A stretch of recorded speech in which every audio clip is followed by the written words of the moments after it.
की बहू। पापा, मुझे रवि से शादी करनी है। बेटा, रवि का घर गांव में है तो गांव में कैसे रहेगी? और उस देहाती के पास है ही क्या? पापा, आप उसे देहाती मत कहो। I love him. और अगर हम किसी से प्यार करते हैं तो उसके लिए हर वो काम करना जायज़ है जो हम कर सकते हैं।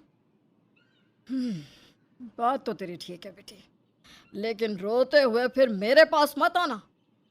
डोंट वरी पापा, बस रवि से शादी करवा दो। इसके बाद किंजल और रवि की शादी हो जाती है और रवि किंजल को ब्याह कर अपने गांव ले आता है। रवि, हम कहाँ आ गए हैं? ये इतनी गंदी बदबू कैसी आ रही है? ये मेरा गांव यानी कि तुम्हारा ससुराल है किंजल। और ये बदबू नहीं, गोबर की खुशबू है। वो देखो। तभी किंजल देखती है कि एक औरत गाय का गोबर अपने हाथों से उठा रही थी। यक! गाय की पॉटी को हाथ से कौन छूता है? तुम्हारे गांव के लोग कितने गंदे हैं। कार आगे बढ़ती है और एक कच्चे घर के सामने जाकर रुकती है। कार यहाँ क्यों रुक गई? यही तो तुम्हारा ससुराल है किंजल। चलो उतरो, अब घर के अंदर चलते हैं।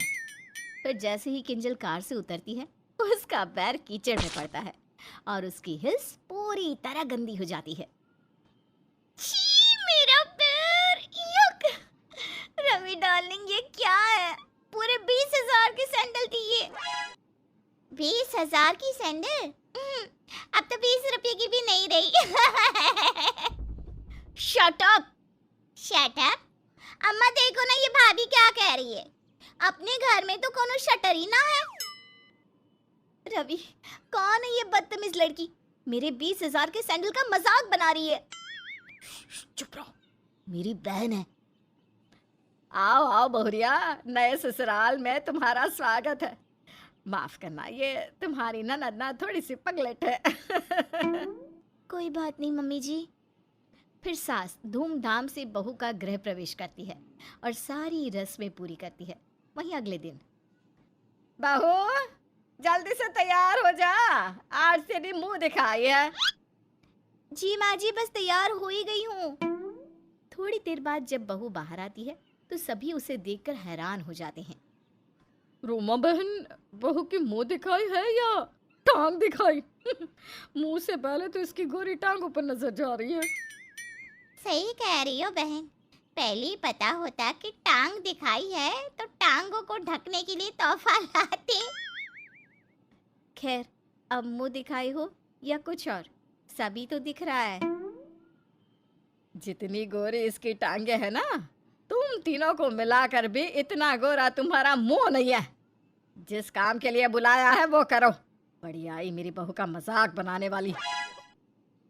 बहू, दर्जी ने गलती से कपड़ों का नाप कम ले लिया होगा, है ना?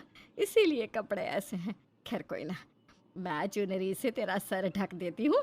कल से तू साड़ी ही पहनना है।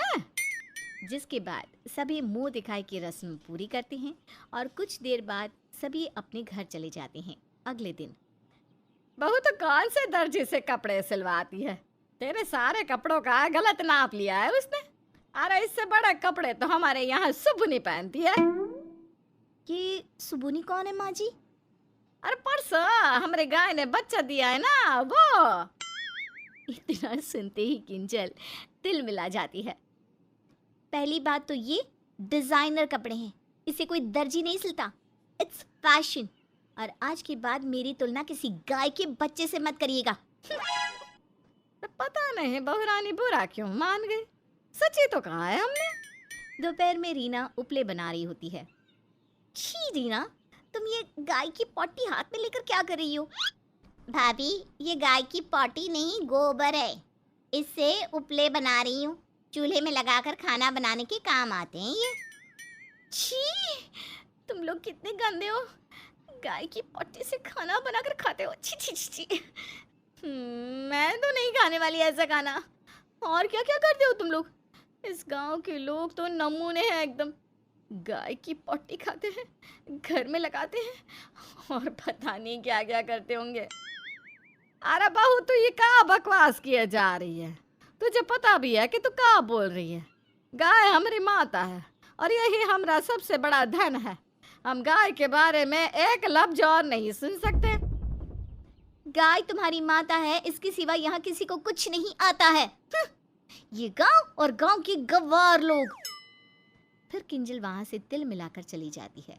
अगले दिन, रवि डार्लिंग, देखो ना मेरी हिल्स जाने कहाँ गायब हो गई, कहीं मिल ही नहीं रही। देखो जान, यहीं कहीं होगी। हाँ, तुमने तो मुझे बीघे भर की कोठी में लाकर रखा है ना, कि मेरी हिल्स घर में ढूंढने से मिलेगी ही नहीं। 2 कमरे की झोपड़ी है, उसमें से एक कमरे में तो जानवर बांधे हैं। फिर कहाँ चली गई तुम्हारी हिल्स? तभी सास वहां आती है। नाई की बहुरिया, बहुत बहुत थैंक थैंक यू? नहीं नहीं, वो थैंक यू होता है। वैसे आप मुझे थैंक्स क्यों कह रही हो? अरे आपने रज्जो है ना, रज्जो। अरे वही गाय हमरी, उसकी बच्चिया बार बार खूंटे से भाग जाती थी। हाँ, तो उसमें मैंने क्या किया? अरे तुम जो खूंटी बांध कर घूमती थी ना, हमने उसी में बांध दिया उसको। अब मजाल है वो भाग जाए, बंदी पड़ी है उसमें। इसीलिए हम तुमका थांकू बोले। देहाती गवार हो आप एक नंबर की। पता भी है 20,000 की हिल्स थी वो। तुम हमको देहाती गवार बोली? अंग्रेजी चिड़िया है, अंग्रेज की बेटी। तुमको तो हम अभी बताते हैं। फिर दोनों सास बहू में तू मैं छिड़ जाती है और दोनों में बहुत झगड़े होते हैं।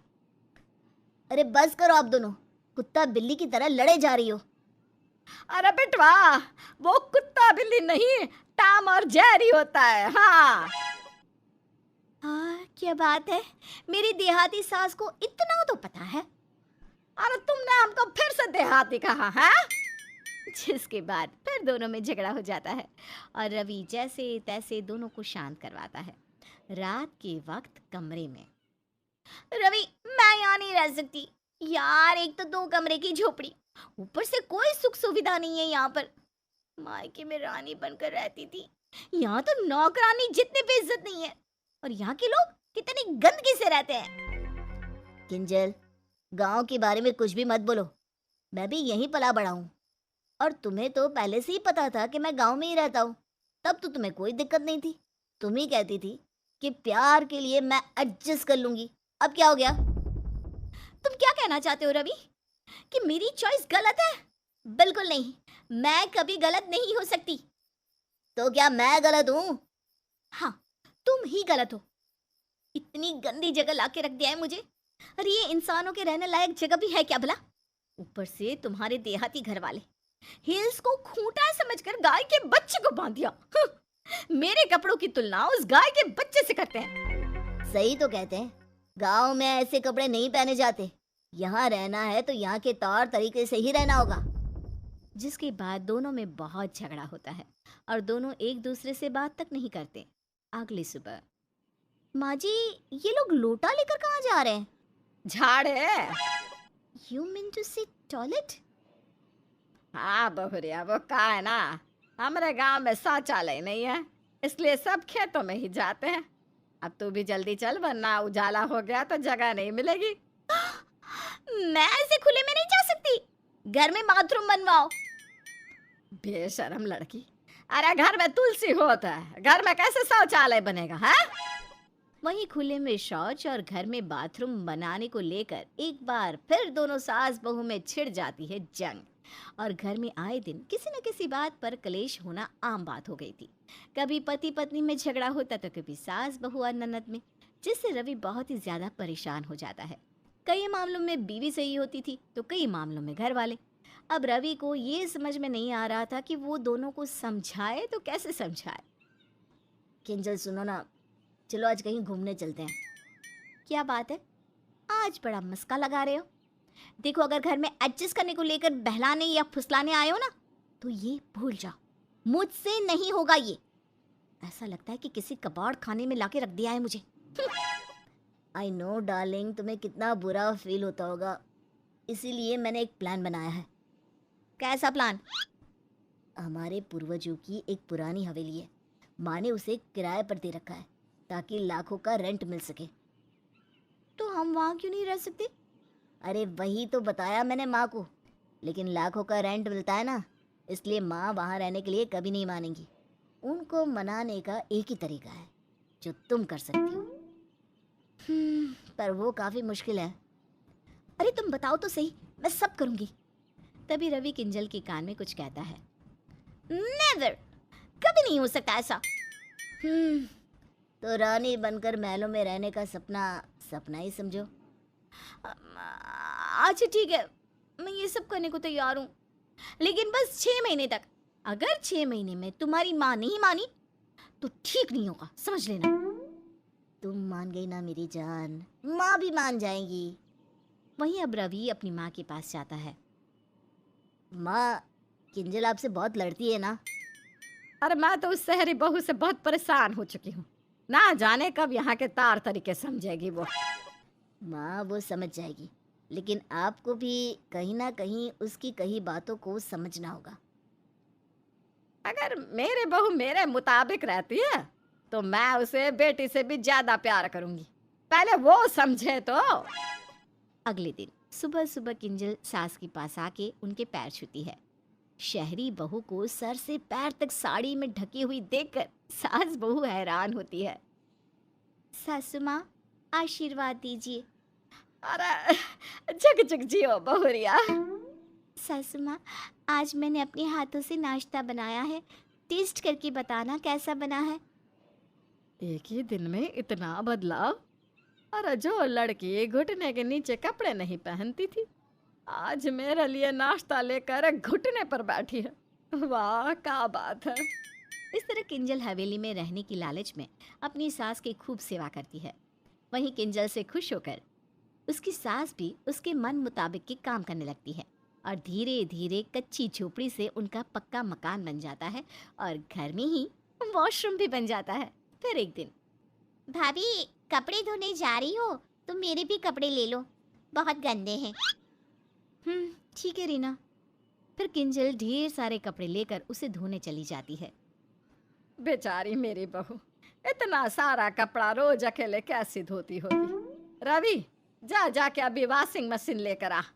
अब मैं अपनी बहू को और हाथ से कपड़े धोने नहीं दूंगी।